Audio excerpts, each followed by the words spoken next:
பீகார்ல ஒரு வயசானவர் பண்ற வேலையை பாருங்க. ஒரு வண்டியில ஒரு போஸ்டர் இருக்கு. அதுல ஒரு பெண்ணுடைய புகைப்படம் இருக்கு. அது அவர் பண்ணக்கூடிய அந்த செயல் ரொம்பவே அருவருக்கத்தக்க ஒரு செயல். இதுக்கு பார்த்தீங்கன்னா கட்டாயம் ஒரு ஸ்ட்ரிக்ட்டான ஒரு லா என்ஃபோர்ஸ்மென்ட் அப்படிங்கிறது பண்ணணும். அதுக்கான ஒரு தண்டனை அப்படிங்கிறது கொடுக்கணும். அப்பதான் இதுக்கப்புறம் யாரும் இந்த மாதிரியான ஒரு செயல் ஈடுபடுறதுக்கு முன் வர மாட்டாங்க. இந்த பிரச்சனையை சால்வ் பண்றதுக்கு என்ன பண்ணலாம் அப்படின்னா, வேர்ல இருந்து இதை போக்கணும் அப்படின்னா ப்ராப்பரான ஒரு எஜுகேஷன். அதை தவிர வேற எதுவுமே நம்ம பண்ண முடியாது. ஸ்டார்டிங்ல இருந்து சின்ன வயசுல இருந்து ஒரு ப்ராப்பரான ஒரு எஜுகேஷன், ஜெண்டர் அவேர்னஸ் எஜுகேஷன், ஆணும் பெண்ணும் சமம் அப்படிங்கிற ஒரு கல்வியை நம்ம வந்து பார்த்தீங்கன்னா விதைக்கணும் குழந்தைகள் மனசுல. பிளஸ் அது கூடவே செக்ஸ் எஜுகேஷன் அப்படிங்கிறதும் கண்டிப்பாக இருக்கணும்.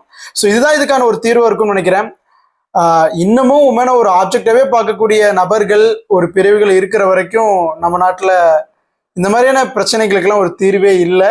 ஸோ இதுக்கு கட்டாயம் அரசு ஒரு சக்க நடவடிக்கை எடுக்கணும் அப்படின்னு நம்ம நம்புவோம். நம்ம குழந்தைகளுக்கும் நம்ம சக தோழர்களுக்கும் இதை பற்றின ஒரு அவேர்னஸை நம்ம கிரியேட் பண்ணுவோம்.